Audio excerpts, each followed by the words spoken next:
Es muy grato estar de nuevo con ustedes en Entérate de Caracol Internacional. ¿Por qué Grecia llega al punto en que llegó? Casi que estado fallido, nación sin viabilidad desde el punto de vista financiero y social. Ese es el tema que nos ocupa el día de hoy y que va a ser desarrollado por tres académicos, el doctor José Manuel Restrepo, que es el rector de la Universidad del Rosario, comentarista en Caracol Radio al mismo tiempo, escritor público del diario El Espectador. A mi izquierda está el doctor Miguel Benito, español, vinculado a la Universidad Santo Tomás de la ciudad de Bogotá. Así es. Es sociólogo, psicólogo, experto en temas internacionales, también lo hemos tenido aquí en Entérate, y el profesor Rubén Sánchez, que es el director del programa de Relaciones Internacionales de la propia Universidad del Rosario. Doctor Restrepo, ¿por qué Grecia llegó desde hace 3 años realmente a este punto? Yo creo que esto es la acumulación de un modelo fallido de gobierno. Es un modelo que siempre ha privilegiado lo político sobre lo económico y que pone lo económico al servicio de lo político. Grecia ha sido una nación que desde el punto de vista democrático nos ha enseñado al mundo, pero parece que hay que darles lecciones de economía porque lo que han administrado económicamente como nación es francamente un desastre. Y es un desastre porque es una nación que, para que simplemente pongamos un dato de presente, el 80% de su presupuesto de gasto público va a pagos en pensiones y salarios a funcionarios del Estado. Es una nación en donde no se sabe si es entre el 10 o el 20% de los funcionarios son funcionarios públicos de total, digamos, de la población total de Grecia. Para que se hagan una comparación, en Colombia es el 3.9%, aquí puede llegar a ser casi el 20%. Entonces es una nación que ha privilegiado el gasto público sin ningún control, los beneficios sin ningún control para grupos poblacionales. Voy a poner un ejemplo: cuando uno paga un crucero, en el caso de Grecia, el 10% va para el fondo de pensiones de los empleados de los puertos. Eso es francamente absurdo. Y en la medida en que ha venido acumulando ese modelo, pues llega un momento en el cual esto no es administrable. Naturalmente aquí también hay una responsabilidad en la Unión Europea de haber dejado que esto llegara a donde llegó. Pero en primer lugar es la responsabilidad de un Estado que ha privilegiado lo que podríamos llamar la negociación política por encima de los temas económicos. No, y además con un agravante, y se lo leía a usted recientemente, y es que la deuda pública de Grecia alcanza el 180% del Producto Interno Bruto de todo el país. Y eso es la acumulación de varios años con gasto público insostenible hasta llegar a eso, una deuda pública del 180%. Y estamos hablando de que es una deuda del orden de 320.000 millones de euros para 11 millones de habitantes. Es como si cada sujeto tuviera que pagar 30.000 euros. Pero también me pregunto de la misma manera, si Grecia llega a ese punto, realmente, ¿por qué la Unión Europea ha sido con tanta connivencia y complicidad con los distintos gobiernos griegos, en lugar de haber enfrentado realmente este cáncer con más energía y de raíz desde hace más años, no haberle facilitado tantos créditos, y el Fondo Monetario Internacional tampoco? Porque la Unión Europea juega en un determinado momento a que puede sostener eso. O sea, la Unión Europea piensa que puede sostener eso y que teniendo dentro y dando esos créditos a distintos países, pues no solo es el caso de Grecia, en el cual se ha visto que luego las cuentas no eran aquellas que se presentaban, y bueno, Goldman Sachs había ayudado a maquillar todo eso bastante, cree que los puede ir llevando hacia cierta disciplina. Ese es el error, lo cual no se nota mucho mientras todo va bien. Mientras hay dinero, no hay problema. El problema es cuando llega la crisis de 2008 y empieza a tener problemas no solo Grecia, España, Italia, Portugal, Irlanda, Bélgica, etcétera, etcétera, tienen problemas, y entonces la Unión Europea sí se ve ahí en una situación difícil. Y además empiezan tensiones políticas internas muy fuertes. Y entonces al factor puramente económico, de cómo está, quién debe a quién, cómo está la cuestión, se une un factor político en el cual se enfrentan las legitimidades democráticas griegas, italianas, españolas, la alemana, la francesa, etcétera, etcétera, y se tiene que manejar eso, y además la legitimidad de la propia Unión Europea, que qué papel juegan esto y las instituciones de la Unión Europea. Por ejemplo, el Banco Central Europeo, que cuando esté en la crisis y le dicen, no, bueno, pues que empieza a haber problemas con Grecia, y dice, muy bien, pero es que no tengo ninguna capacidad más allá de emitir moneda. Pero también dice, por ejemplo, quienes han criticado este ultimátum que se le ha puesto a Grecia por parte de los países de la zona euro. Bueno, y Alemania, que recibió todos los créditos y todas las ayudas en su momento, nunca pagó solo marco, ni un solo euro, de ninguna manera, porque no tienen la misma generosidad y comprensión con la pobre Grecia. Bueno, aquí decimos que hay problemas políticos, pero el problema es realmente político para mí, porque adoptar un modelo económico implica tener una opción política. Y lo que se ha hecho en Europa es privilegiar lo financiero a lo económico. Es decir, el problema del desempleo, el problema de la recesión económica, tiene que ver también con el peso que ha asumido la moneda sin bases sólidas. Uno puede tener una moneda única con políticas fiscales distintas, con y la imposibilidad de manejar la moneda, porque la moneda es parte de la soberanía de un Estado. Y cuando la moneda la manejan los bancos, como el Banco Central Europeo, que está bajo el control de los alemanes, cuando lo maneja el Fondo Monetario Internacional, que hace su tarea, porque es que esa es la tarea del fondo. Su función. Su función. Y cuando, por otro lado, desde el punto de vista tributario, ocurre que los ricos no pagan impuestos. Cuando o tienen no un IVA del invierten en su país. 13%, un IVA del 13%. Claro, es que ese es el absurdo. Los grandes navieros griegos no pagan casi impuestos. Y lo que cobran lo depositan en otros países, o en las Islas Caimán o en la City de Londres, y no en Grecia. Se nos olvida que lo que crea riqueza es el trabajo, no el manejo de las bolsas y del dinero y de las fluctuaciones de las monedas, que son algo muy frágil. Óigame, doctor Restrepo, ¿por qué, digamos, Europa se sacude cuando pues realmente no? Es que si Grecia se retira, si sale, ya no está con más euros, tiene que volver al dracma, etcétera, ¿eso puede significar realmente un problema serio para la Unión Europea? Yo creo que sí, yo creo que al final de este ejercicio sí deberíamos tratar de lograr que se dé el acuerdo con Grecia y que efectivamente se salga adelante de esta situación. Porque yo sí siento que para la Unión Europea es un golpe, no lo voy a decir mortal, pero sí es un golpe de identidad. Un primer golpe. Un primer golpe importante que además lanza un mensaje sobre el resto de naciones que pueden tener dificultades.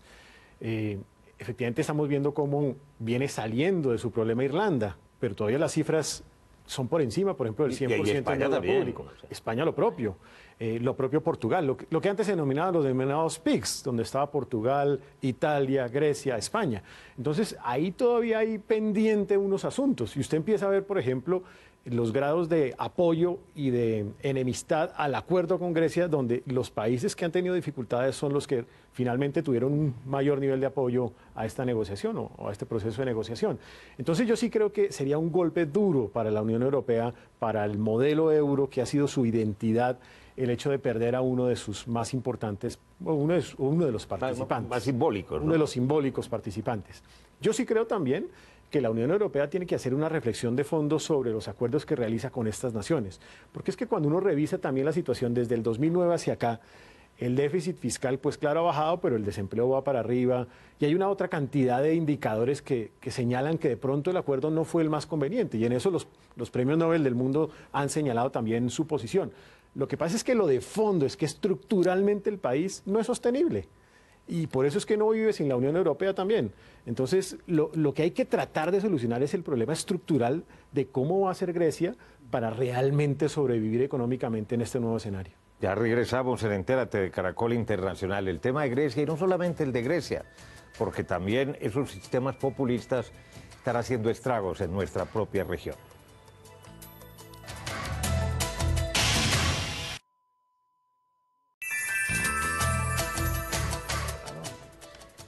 Bueno, hagamos un paréntesis para hablar, por ejemplo, de regímenes populistas, como Chávez en su momento,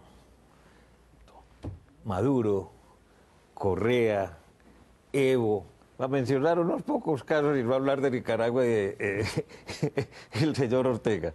A ver, ¿para dónde van estos países? ¿Pueden sufrir de ese contagio a la luz de la nueva realidad macroeconómica del mundo, con los precios del petróleo en el nivel en que se encuentran y con la desaceleración de países como China y como otros? Bueno, uno estaría tentado a pensar que esto hace reflexionar a los políticos. lamentablemente yo creo que ellos aprenden muy mal la lección. Sí, desgraciadamente, ¿no? Porque si volvemos al caso griego, había dos posiciones claras. La de Alemania que decía Línea dura, responsabilidad. Otros decían solidaridad. Yo creo que la línea correcta es la de Portugal, que dice solidaridad responsable.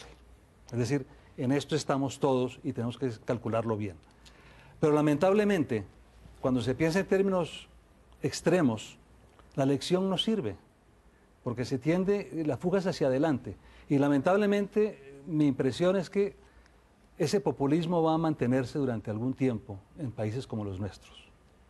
Porque hay un discurso que favorece al débil aparentemente, que recoge simpatías, pero que no quiere responder por responsabilidades y obligaciones, que es lo que hay que poner en la mesa también, ¿sí?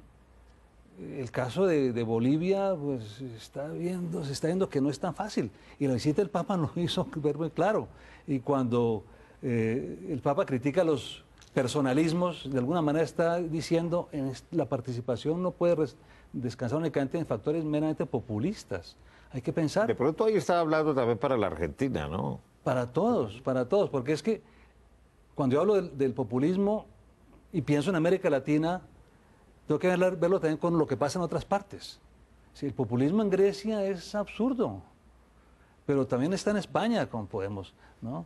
Está en Francia con expresiones tanto de extrema izquierda como extrema derecha. Es un concepto que riñe con lo que algunos... Y que hay que reevaluar definitivamente. Yo creo que hay que reevaluar, porque en un mundo global, la responsabilidad es global. Y si queremos que el mundo sea democrático, hay que pensar no solamente en deberes, sino también en obligaciones. Bueno, ¿estarán dispuestos realmente los griegos a cumplir ese plan de ajuste que se les ha metido como una camisa de fuerza, Pues doctor Benito? Lo sorprendente es que al final la propuesta llegó de Grecia.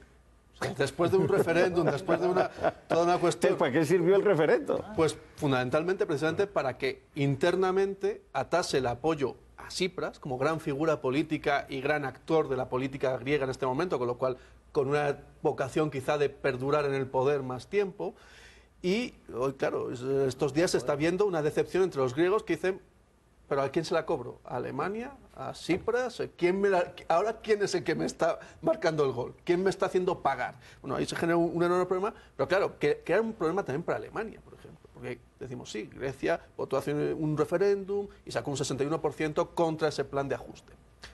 Claro, pero es que en Alemania el ministro más valorado por encima de Angela Merkel es el ministro Schäuble de Finanzas. ¿Por qué? Porque ha sido el duro de la negociación, el que ha sido inflexible y el que... Alemán. Sí, no, y el más cuadriculado y socialdemócrata.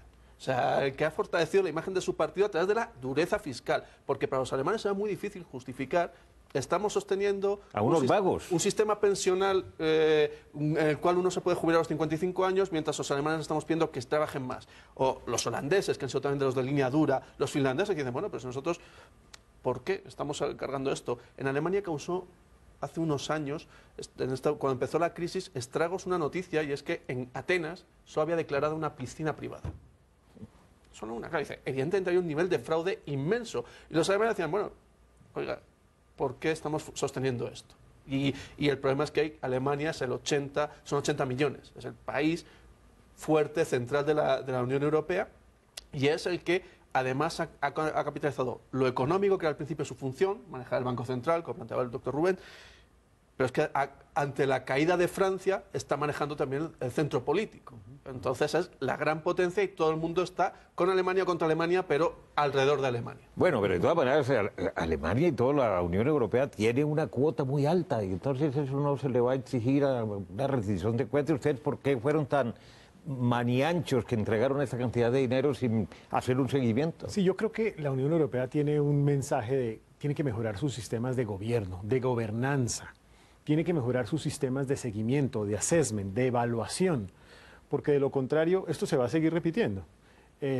Naturalmente este es un caso crítico por todo el manejo económico y de populismo que tiene Grecia, pero a mí sí me parece importante también lanzar el mensaje de que la Unión Europea tiene que rectificar en lo que debe rectificar. Yo creo que la Unión Europea también no se dejó amenazar por el referendo, porque si hubiera caído rápidamente en las redes de lo que significaba el uso político del referendo, pues inmediatamente vienen después todos los grupos populistas de otras naciones europeas a presionar en la misma dirección. Pero me parece que de aquí en adelante sí merece la atención la forma como interactúa la Unión con los países miembros de la misma desde el punto de vista de gobierno y desde el punto de vista de evaluación a la política económica. Sí, doctor Rubén. Hablamos del peso de Alemania hoy en día, pero hay algo que me llama mucho la atención. ¿Por qué el problema de la Unión Europea no lo maneja la Unión Europea solamente y se tiene que escudar detrás del Fondo Monetario Internacional, que es como diluir las responsabilidades y hacer intervenir actores que desde luego pues aparentemente no tienen la mayor responsabilidad en este asunto, porque como les decía, el Fondo Monetario hace su tarea para lo que fue concebido. Entonces me parece que el problema sigue siendo político. ¿Quién asume el liderazgo? Pero el Banco Central Europeo también. Pero el Banco Central no tenía capacidades hasta que empieza la crisis y entonces empiezan a ampliar un poquito las capacidades. Cuando llega Draghi dice, bueno, a mí no me exijan si no me dan. ¿Yo qué voy a hacer? Yo lo único que puedo hacer es emitirles moneda. Entonces le van diciendo, bueno, pues puede empezar a hacer circular dinero, puede empezar a prestar a bancos, se van ampliando sus capacidades y el Fondo Monetario Internacional también se ve atrapado en un juego perverso en el cual queda como el malo, pero al Fondo Monetario Internacional el primer gesto es que hay que ir a pedirle el crédito. Y se va con un plan que dice, yo voy a ajustar de este modo porque si he tenido que llegar a pedir el crédito es que tengo alguna deficiencia en mi sistema económico, entonces yo le propongo ya este modelo de ajuste. Se negocia la cantidad, se negocian los plazos, se negocia el mecanismo financiero con el que se va a hacer, pero claro, el Fondo Monetario dice, bueno, pues yo estoy aquí y ahora somos los malos de la película, la que se llama Lagarde dice... Siempre ha sido como el malo, el Fondo Monetario. Siempre se la lleva ¿no? porque además... Pero el principal problema de la Unión Europea también es doble, o sea, hay uno de legitimidad democrática. Si hay que mejorar sus sistemas de gobernanza, pero hay que mejorar sus sistemas también de representación. ¿A quién representan las instituciones europeas? Pues no queda nunca muy claro. A la Unión Europea, a los países, a los partidos políticos agrupados en banderías. No queda para nada claro ahí. Entonces hay que aclarar las instituciones democráticas de la Unión Europea. Y además ahora se exponen a un riesgo, y es que es el euroescepticismo, por otra parte, que debilita mucho y genera... Hay más confianza en este momento en el proceso de paz en Colombia que precisamente en la Unión, ¿no? La desconfianza en la Unión Europea es tremenda de lado y lado. No, y algunos países también de la Unión se preguntan por qué había que ser generoso con los griegos cuando con nosotros fueron bastante más duros. Es decir, nosotros nos tomamos la medicina sin llorar. Nos manejamos bien. Y ahora los otros ahí, como jugando con la Unión, se la tienen que tomar distinto. Sí, no, pero y además también se produce ahí, en cómo se ha manejado la negociación, ha sido muy curioso ver que las agendas nacionales también han pesado mucho. En España, por ejemplo, la proximidad de unas elecciones generales ha jugado mucho en si a Syriza le va bien, si a Tsipras le va bien a Podemos. Por tanto, a Tsipras y a Syriza no les puede ir bien. Por tanto, España es uno de los países con una posición más dura, precisamente argumentando, dice, nosotros hicimos todo el ajuste que nos ha pedido, ahora somos un modelo de crecimiento... ¿Y será que no es así, pero ¿será que a Podemos le va a ir bien ahora en las elecciones generales de finales de año? Bueno, eso ya estamos... Esa, doctor ilustre Rubén, es... Pues yo creo que estos movimientos tienen unos picos muy altos y muy rápidamente y luego se decantan. Sí, caen vertiginosamente, porque la realidad no puede manejarse únicamente con palabras. Y cuando la gente tiene que resolver sus problemas concretos, pues piensa en términos pragmáticos. Y yo creo que Podemos está viviendo una época de oro tal vez, pero que le va a costar más adelante. Pero Podemos yo creo que tiene si no le va mal de aquí a elecciones, en Madrid, Barcelona y Valencia, puede situarse bien.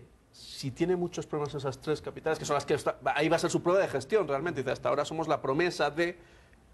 En Madrid, en Barcelona y en Valencia tienen ya que gestionar. Bueno, si ahí les va mal, si tienen dificultades... Y son ciudades muy complejas, con problemas muy gordos. No, ¿no? Y la entrada ha sido muy difícil, pero también la oposición que se ha encontrado es dura. O sea, ustedes vienen los nuevos, ustedes han dicho que son distintos, ustedes han dicho que son otra cosa, ahora se las vamos a cobrar todas también los de la vieja casta. Cuando regresemos le vamos a dedicar unos minuticos al tema del restablecimiento de relaciones diplomáticas, precisamente este lunes 20 de julio, de Cuba con los Estados Unidos, apertura de sedes diplomáticas en Washington y en La Habana.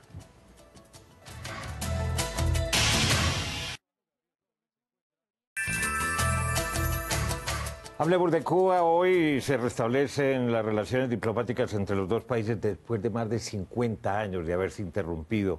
Pero queda pendiente una asignatura, doctor Restrepo, el embargo comercial. ¿Será posible que antes de un año realmente esa barrera se pueda levantar? A pesar de que es una decisión que depende del Congreso, que está en buena parte bajo el control de los republicanos. Lo primero a decir es que yo creo que es un buen mensaje el restablecimiento de relaciones con Cuba. Me parece que es un mensaje para el mundo valioso. Es un mensaje que recupera la credibilidad de que efectivamente sí somos capaces de superar las diferencias y encontrarnos, no en las orillas del puente, sino en la mitad del mismo. El tema comercial va a costar trabajo. Va a costar. Y va a costar trabajo porque estamos también en un escenario político en los Estados Unidos. Los republicanos, de todas maneras, están carrera jugando presidencial su en rol. camino. Es una carrera presidencial. Tienen un control en el Congreso de la República y ellos no van a aceptar tan rápidamente la finalización de este acuerdo con Cuba por la vía de los temas comerciales. Pero más temprano que tarde hay que avanzar en esa dirección. Yo creo que el mundo lo recibiría bien. Creo que internamente puede ser más difícil de aceptar. Doctor Benito, ¿hasta dónde, si se levantara el día de mañana, en 12 meses o yo no sé en cuánto tiempo, el embargo comercial del bloqueo, el modelo económico cubano estaría dispuesto a cambiar para permitir inversión extranjera, infraestructura, hotelería, etcétera? Ya tiene inversión extranjera. Sí, es decir, pero son las empresas estadounidenses las que han el Estado. Y eso ha sido también uno de los temas que influyen en que se reabran las negociaciones. Estados Unidos ve que dice, bueno, nos vamos a quedar por fuera de todo en el momento en que... Fuera el negocio. Esa transición posible en que los gastos, las reformas que están haciendo internamente y tal, los que nos estamos quedando por fuera somos las empresas estadounidenses, las más próximas, las más potentes en teoría para entrar en ese mercado. Y son los europeos, los chinos, los que están llegando a quedarse ese negocio. Por tanto, eso estimula. Y hasta el momento no ha supuesto una transformación radical del sistema cubano los contactos que tienen con otras empresas. Por tanto, en Cuba será interna, lento, transición controlada. Es decir, yo creo que... No a la velocidad de Vietnam, por ejemplo. No creo que entremos en esa... Va a ser mucho más controlado, mucho más gestionado centralmente, y a partir de ahí se van a poder ir haciendo los acercamientos, te digo, y lo económico tendrá algún impacto. ¿Qué puede ser transformador? Internet. Si se abre Internet. Claro. Ahora, usted que es doctor en economía, doctor Rubén Sánchez, ¿cómo se imagina Cuba? Visualícelo con respecto a lo que es Cuba hoy desde el punto de vista en todo sentido, a 5 años, a 10 años, sin los Castro. Sin los Castro. Yo creo que Cuba va a avanzar muy rápidamente porque las necesidades son tan enormes. Tiene educación, además. Tiene educación, tiene necesidades. Salud. Tiene voluntad, tiene apoyo, paradójicamente. Hay una generación de cubanos estadounidenses que están muy decididos a restablecer nexos con sus familiares en Cuba, a invertir, a viajar, y eso creo que va a permitir un avance enorme de la sociedad cubana. Ahora, no le pidamos mucho en el campo de los derechos humanos, no le pidamos mucho en el campo de la democracia. Harán gestos. Porque, sí, harán gestos, pero eso es otro tema. Porque además tenemos ya el ejemplo de China, que avanza muchísimo en el campo económico, pero en otros campos se mantiene muy atrás. Pero al fin y al cabo creo que les interesa a los Estados Unidos lo económico. Los derechos humanos, así sea parte del... Que a la mayor parte de la población también de Cuba lo que le interesa es que la economía camine, que haya empleo, que haya oportunidades. Ahora, el problema de Cuba es que el de todos los países que fueron comunistas, que hay dos capas sociales, ¿no? La que tiene privilegios de toda clase y la que no tiene ninguno. Y eso genera problemas internos muy fuertes también. Un modelo de transición a la rusa sería estupendo. Para decirlo a los televidentes, yo creo que es una gran oportunidad de negocio. Mejor dicho, si yo tuviera unos pesitos de sobra, Cuba. A comprar algo en Cuba. Invertir fácilmente a Cuba. ¿Y cree usted, doctor Restrepo, que el modelo político y económico va a alterarse tan lentamente, como dice el doctor Benito, o realmente se tardará? Va a ser un modelo más mixto, como el caso de China, hasta tanto el mercado mismo lo vaya transformando. Lo que pasa es que yo creo que sí va a haber un cambio sustantivo en Cuba con las inversiones que van a llegar, con el turismo que va a llegar, con las oportunidades de negocio que se van a empezar a abrir. Entonces va a ser en un momento insostenible un modelo demasiado controlado.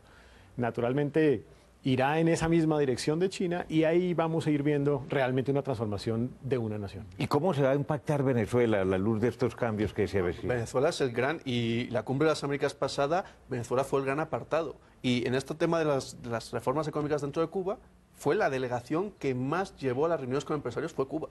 La que más presente estuvo fue Cuba. La que más capitalizó eso fue Cuba. Y la que más se quedó por fuera fue Venezuela. Venezuela pierde no solo su aliado y consejero. Su aliado y consejero político, sino que además se queda flotando en una situación económica muy difícil Y Cuba, sin embargo, puede ser renovada y volver a tomar cierto liderazgo en la región de no hemos sido doblegados, hemos conseguido salir por nuestros propios términos de esta circunstancia. Ya digo, pero para Venezuela el problema es interno. A Venezuela, a los precios del petróleo actuales, la situación con la inflación, la crisis política... ¿Hasta dónde va a llegar Venezuela, doctor Rubén? ¿Hasta dónde resistirá Venezuela? Sí, sí. ¿Y hasta dónde resistirá Maduro? Yo creo que puede resistir. Por el apoyo militar y... Sí, exactamente, exactamente. Y porque además Venezuela no tiene una tradición de mucha participación democrática. Venezuela ha sido un país donde ha habido siempre caudillos, dictadores. Desde José Vicente Gómez. José Vicente Gómez, ¿no? Donde el Estado prácticamente se encarga de todo. Entonces, hasta que no hay una situación realmente muy dramática, esto yo creo que resiste. ¿Y habrá violencia? ¿Habrá pues, violencia? ¿Se puede terminar realmente en un Caracazo mayor? Yo lo que siento es que Venezuela es como una Cuba en reversa. O sea, va más hacia la Cuba de antes que hacia la nueva Cuba. Y en esa dirección, cuanto más se fortalezca el modelo del socialismo del siglo XXI, más se va a sostener. Y ahí va a ser muy difícil realmente sacarlos de esa lógica. Lo que pasa es que eso significará un país mucho más pobre, un país donde no hay libertades, un país absolutamente controlado, una vieja Cuba, tristemente. Una muy buena definición, ¿no? Es una muy buena pintura. Doctor José Manuel Restrepo, rector del Rosario, muy amable. Doctor Miguel Benito y doctor Rubén Sánchez, muchas gracias por estar aquí en el programa. Recuerden que ustedes pueden seguirnos en Twitter a través de nuestra cuenta @enteratecaracol. También puede escribirnos a través del correo electrónico enterate@caracoltv.com.co. Visite nuestra página web www.noticiascaracol.com/entérate. Allí podrá acceder a todos nuestros capítulos completos y los espero como siempre la próxima semana.